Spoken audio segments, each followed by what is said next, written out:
So the topic that we are going to discuss now is lifecycle hooks. So lifecycle, so there are 8 methods are there so that you can see it in your, so I'll just walk through the code which we have done. So first in the index.html, obviously there is no change. In app.module.ts also, I think there is no change here as of now, but I'm going to create some components. So if you look at this, we have created 2 components here. One is inner component, another one is sample component. So as a rule, whenever you create any component, it needs to be declared. That's what I have done. And by seeing this forms module, you will understand that I have used the probably I would have used ng model. Okay, I think in our demo we have not used it, so I'm just removing. We have used it, so that's the reason we are having this forms module. Then in the app component.ts, it's very simple. In the app component in the view part, if you look at this, we are having a jumbotron, and I'm having some text boxes like first name and last name, which is having a two-way binding with the first name property and the last name property. And we have a button here. When the button is clicked, I'm changing the show status property to not of show status. That is, I'm just toggling the boolean value from true to false and false to true. So when you click this button, I'm just changing the status, right? So I'm using that structural directive called ngIf in this inner app component. So inner app component is a simple component. When I click this button, it will be displayed, and when I once again click it, it will just remove that from the DOM. So at that time, the lifecycle events will occur. So whenever the component is getting initialized, on init method will get occur. Whenever the component is getting removed from the DOM, on destroy method will be get occurred. So to demonstrate that, I have just illustrate through this particular structural directive, and I have created one more component called sample component, and with the selector called sample app. What we are doing here in the sense, we are just passing the property whatever we created, the first name and last name. I am passing it via the property binding, and I am receiving it. So this is just an idea about what we have done. Let me just quickly show what is there in the inner component first. So in the inner component, so I am having a inline template. Okay, no link template, inline template will just display inner component. So when I run this application, you should see that by default it shows the inner component and even the sample component. Sample component receives the property from here to here, and we have the button. When I click this button, it will just hide, and when I click this, it will show. But I am very much interested in understanding the lifecycle methods. So to work with the lifecycle method and the inner component, first it's implementing on init and on destroy. You know, in the component, all the component will be having a constructor part where we can initialize the properties. But if you want to initialize some properties, especially when it is when we are supposed to initialize it with an XHR call, okay, whatever results we produce, that needs to be assigned to a property. In the sense, we need to go with this ng on init. When I implement this on init interface, we are supposed to provide the code for this ng on init, and similarly for on destroy, I am providing the code for ng on destroy. So in the comment itself, I have clearly mentioned that this is the place where you are supposed to place your initialization code, whereas in this particular method, we are supposed to specify the code which needs to be executed when it is removed from the DOM, especially a cleanup resource. When you want to clean up something, then this is the best place to do. So in this component, it's very simple. We have implemented on init and on destroy, and we started provided the code for that. So this method will be executed whenever the component is getting initialized.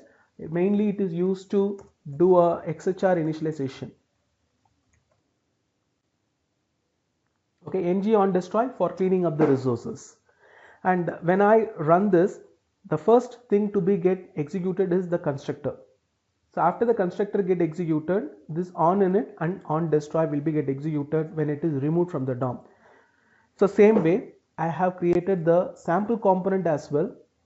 So in the sample component, along with onInit and onDestroy, I have implemented two more: onInit, onDestroy, onChanges, and doCheck.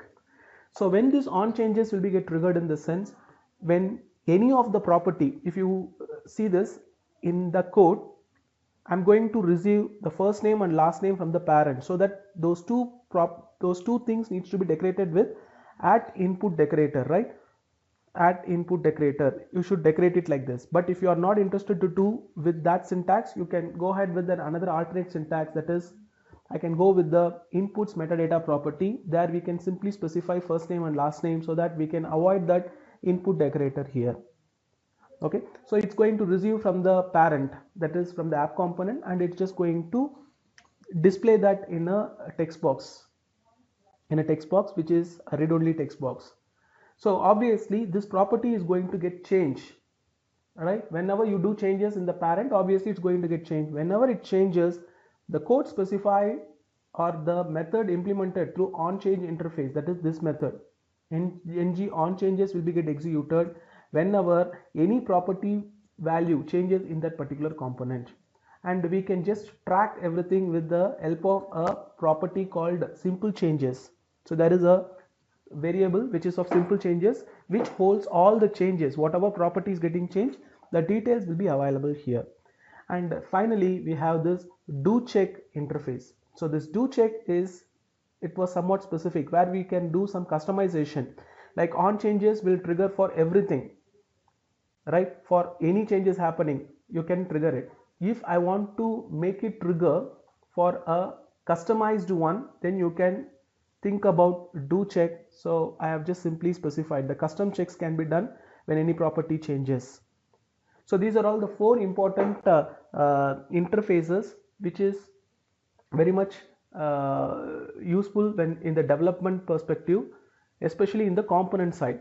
And similarly, there are another four methods are there. They are after content init and after content check. I'll just provide this as a comment here. After content init and after content check. Then after view init and after view checked. So this is all about like how the content, how it is getting rendered. So if suppose the inner app is having some content, when it is getting rendered, it will just execute those methods. So as I told you please go through the documentation. Because of time constraint, I am not doing this, but the Angular documentation is provided in such a way that you can easily understand this. So when I run this, you can see here F12, open the developer tool, run it. You should see how it is getting executed. First is constructor will be get invoked, then onChanges is getting invoked. So why the onChanges is getting invoked in the sense, because by default this is undefined. This first name and last name of sample component is undefined, but it's getting assigned. So the property is getting changed. When the property is getting changed, the sample changes. These are all the properties got changed. So you can receive that as an object, and you can see that the previous value is undefined, whereas the current value is assigned with Karthik. Is that the first time change occurs? Yes. So that sort of details can be retrieved. Then onInit invoke and doCheck is getting invoked, and similarly inner component onInit is invoked. And when this onDestroy will invoke in the sense, for example, when I click this, you can see here inner component onDestroy is getting invoked. Is that clear? So like that it works. And if I do any change here in one of the component, like you can see that, and this doCheck will be keep on executed even when you receive the focus. You can see that, see this, because this sample component has been triggered, or what to say, binded with that particular stuff, right? So even for focus also, so there are a lot of things you can do it with this do check.